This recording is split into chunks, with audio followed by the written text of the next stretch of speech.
The conference hall in Accra was sleek, air-conditioned, and full of cameras. It was billed as the New Vision Summit, a gathering of Western lawmakers and African leaders to discuss development partnerships. On stage, U.S. Congresswoman Alexandria Ocasio-Cortez, gesturing confidently toward a bright digital screen. "We must reimagine aid not as charity, but as empowerment," she declared, voice clear. "Africa deserves clean energy, healthcare access, and fair trade, not exploitation." Applause followed, from ambassadors, journalists, and well-groomed NGO officials. But one man didn't clap. He didn't even blink. President Ibrahim Traoré sat in the front row, arms crossed, dressed not in a suit, but in his military fatigues. His presence alone turned heads, his silence cut sharper than any speech. When AOC noticed him, she smiled slightly and turned her focus. "And I'm especially proud to see President Traoré here with us today, a man who represents a new chapter for Burkina Faso and perhaps all of West Africa." That's when it happened. Traoré stood, not after her speech. During it, he walked to the stage without invitation. The room fell into an uncomfortable hush. AOC paused, confused. "Mr. President?" He took the mic calmly, never looking at her, only the crowd. "We do not need your version of empowerment," he said. "We need freedom, not policies dressed in progressive language, not aid tied to values we did not choose." AOC's face tensed, but she kept her composure. "With respect, President Traoré, this isn't about control. It's about collaboration." "Then why do you arrive with a camera crew and a script?" he asked sharply. "Why does every partnership come with a report card and a warning?" Murmurs rose in the audience.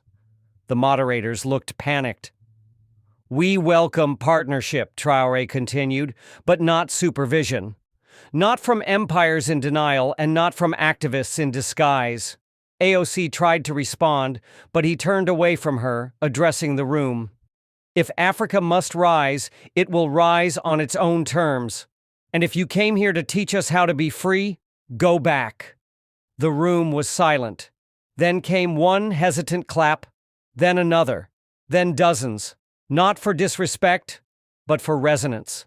The narrative had flipped, not between allies and adversaries, but between those who listened and those who came to lead uninvited. Alexandria Ocasio-Cortez was used to commanding rooms.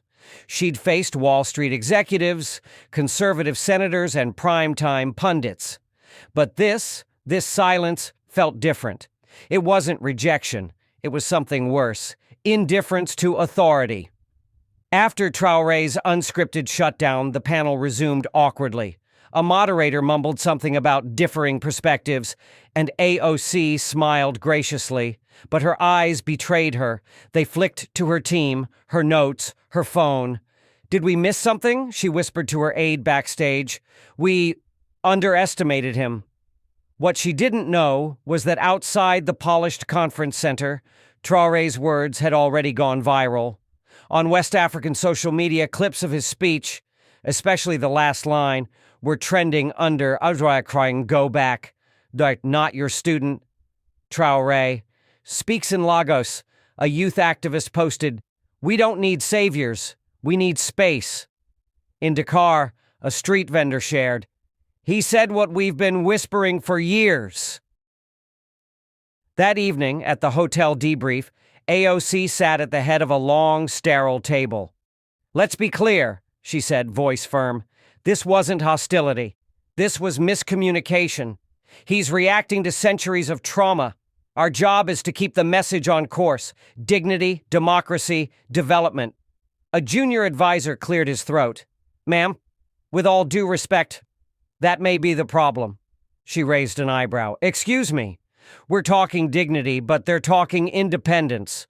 We framed this summit like we were giving them a voice. He came to say they already have one, and they don't need our permission to use it." The room tensed. AOC stared at him for a long second, then stood. "I didn't fly to Africa to be villainized for trying to help." Meanwhile, Traoré walked alone through the back streets of Accra. No security, no press, A group of university students stopped him. "Sir, you embarrassed a U.S. Congresswoman on international stage," one said with a smirk. "No," Traoré replied. "I reminded the world that we don't owe silence for aid."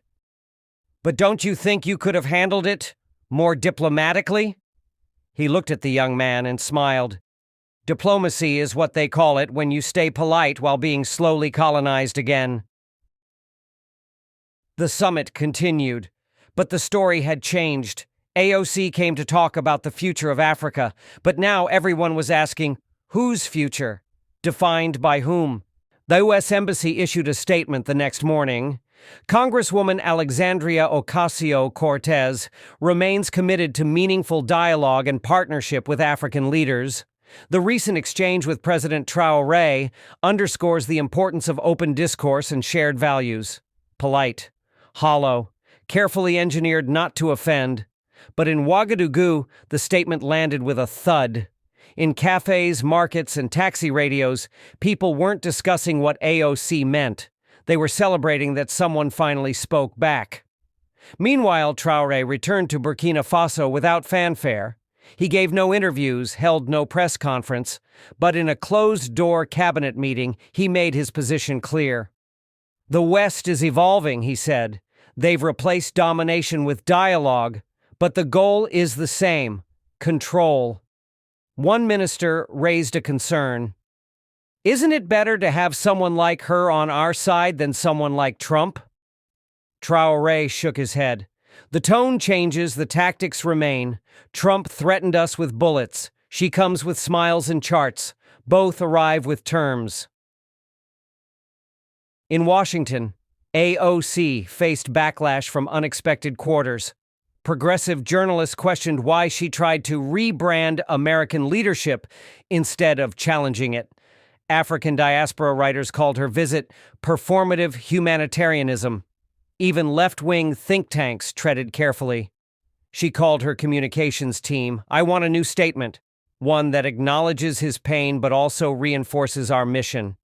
Her chief strategist responded quietly, "Congresswoman, the mission might be the issue." Silence. She wasn't used to being cast as the intruder, the colonizer, the voice that didn't belong. But here she was, caught in a moment where her sincerity didn't matter. Her politics didn't shield her. Her good intentions weren't enough, because in Africa they had heard good intentions before and buried them under broken promises. At a university in Ouagadougou, a student gave a speech during a youth forum. She came with data. He answered with dignity. She brought frameworks, he brought fire. For once, someone didn't thank her for helping. For once, someone told her the truth. Back in New York, AOC stood in her office, watching a muted clip of Traoré speaking to African youth.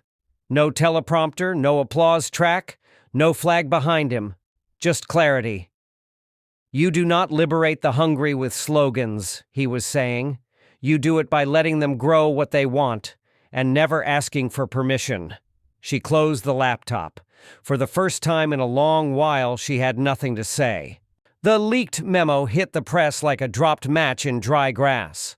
A confidential U.S. development draft, tied directly to AOC's visit, revealed proposed performance-based funding mechanisms for African partners. In plain English, money, but only if they complied. Complied with what? Economic liberalization, gender metrics aligned with U.S. standards, open media ecosystems, a euphemism for Western-friendly platforms, and ideological alignment with democratic norms. The last line sealed the fury. Partners failing to meet outlined values may face funding delays or policy reevaluation. Burkina Faso's national newspaper published the full document under a headline that required no translation: "Aid with strings is still a chain." Within hours, Traoré gave a rare televised address. Simple background, no music, no hype. "They will call it aid," he said, "but it is not aid if it requires we change who we are to receive it. They will say it's partnership, but it's not a partnership when one side sets the terms and the other must smile while signing." He looked directly into the camera. We have been poor, we have been broken, but we have never been owned, and we will not start now. Across Africa, the memo triggered ripple effects. Nigerian activists cited it as proof that foreign support was modern-day leverage. Kenyan legislators requested a review of all international agreements. In Mali, students staged a protest wearing shirts that read, "We are not your project." In New York, AOC's team went into full damage control mode. "We were never going to enforce that memo," one spokesperson insisted. "It was only a draft for internal review." But the damage was done. Because for Africa, it wasn't just about that memo. It was about all the ones before it, the ones no one leaked. AOC held a private roundtable with African diaspora leaders in the Bronx. She expected sympathy. She got silence. One elder finally spoke. "When you walk into a place with power, even your whisper sounds like a threat." Traoré didn't mention her name again. He didn't need to. Because in villages and cities across Africa, mothers were quoting him to their sons. Teachers were starting lessons with his words. Children were asking not how to move to America, but how to lead without it. Your Alexandria Ocasio-Cortez canceled her second trip to Dakar. Officially, her team cited scheduling conflicts. Unofficially, the fallout from Traoré's rebuke and the leaked aid memo had made further appearances politically risky. The optics had shifted, and she knew it. In Washington, think tanks whispered that she had been outmaneuvered by an African populist. Progressive outlets danced carefully around the topic. Conservatives, they pounced. But Traoré, he said nothing. He didn't celebrate, didn't gloat, didn't issue another televised address. He simply returned to work, reorganizing domestic infrastructure projects, expanding local food initiatives, and meeting with spiritual elders in villages untouched by foreign policy briefings. "Why don't you respond to her again?" Aminta asked one evening. Traoré stirred his tea.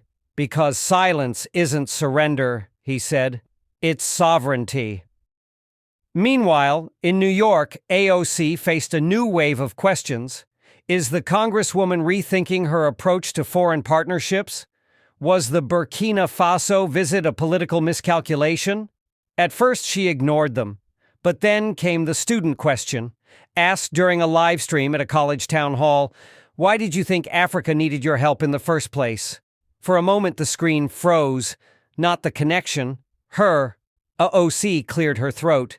I didn't come to help. I came to collaborate." But it was too late. The young woman leaned into her mic. "Then why did you bring conditions?" Back in Ouagadougou, a quiet movement was growing. Faith leaders released a joint statement. "Our dignity is not negotiable." Street art in Bobo Dioulasso depicted Traoré walking past a crowd of foreign advisors. Above it, "We were never waiting." And at a Pan-African youth conference in Abidjan, a young speaker said, "What we're witnessing is not anti-Western. It's post-Western. We don't hate you. We just don't need you to speak for us anymore." In the end, AOC didn't lose a political seat. She lost something subtler and heavier, the assumption that her good intentions would always be enough. And Traoré? He hadn't destroyed her. He'd simply refused to be grateful for what was offered with strings. And for the first time in years, that refusal echoed louder than applause. It was a cool morning in Ouagadougou when Traoré visited a local school, rebuilt without foreign funding. Children stood barefoot in clean uniforms, singing a hymn in Mouré, their native language. No aid logos, no banners, no diplomats, just Africa. As it was, not as it was expected to become. A teacher leaned in, whispering, "They say the American Congresswoman meant well." Traoré nodded, watching the children. Meaning well isn't the same as meaning right. In Washington, Alexandria Ocasio-Cortez was preparing for a town hall on global equity. Her team had scrubbed mentions of Africa from the slides. Instead, the new focus was climate justice in the global south. "We'll reframe the conversation," said her advisor. "Less about leadership, more about partnership." But she stopped mid-scroll on her phone. A viral video was making rounds. Traoré in a dusty courtyard surrounded by elders saying, "The West offers help, but only on their terms. Africa doesn't need more help. It needs fewer hands shaping it from outside." The room around her froze. Back in Burkina Faso, a quiet diplomatic line was drawn. France reduced embassy activity. The U.S. paused joint initiatives pending strategic reassessment. Traoré, unfazed, launched the West Africa Sovereign Alliance, a coalition of leaders vowing to reject all conditional aid, not anti-Western, post-dependent.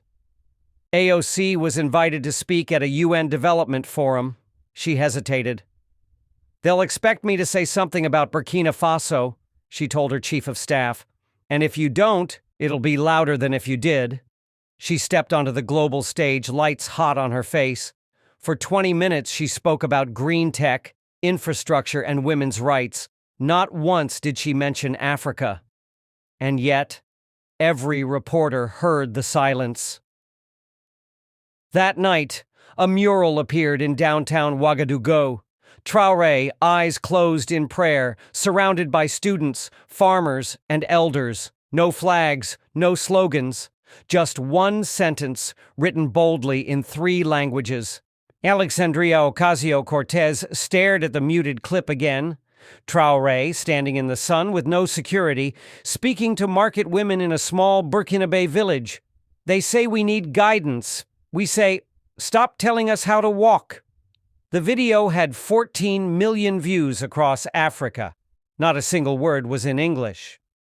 In D.C., AOC's team released a new campaign line: "Real partnership, no strings attached." But it rang hollow, because after the memo leak, the canceled trip, and the silence from Traoré, the world had already formed its verdict. Africa had spoken, and it wasn't asking. In Ghana, students began calling foreign consultants policy tourists. In Senegal, a satirical magazine showed AOC knocking on Africa's door and Traoré deadbolting it shut. She wasn't the enemy, but she had become the symbol of a mindset Africa was done tolerating. That week, Traoré gave a one-line press comment. She wanted to collaborate. "We just didn't ask for her lesson plan." AOC's next speech opened with optimism. "We need to reform how the West engages with the global South. Less control, more compassion." Polite applause, smooth delivery. And yet, the room felt colder because people had started to see it. Reform still implied ownership, and Traoré had already thrown the blueprint out. In Burkina Faso, he addressed a youth summit beneath a neem tree. No microphones, no cameras. They always offer change on their terms.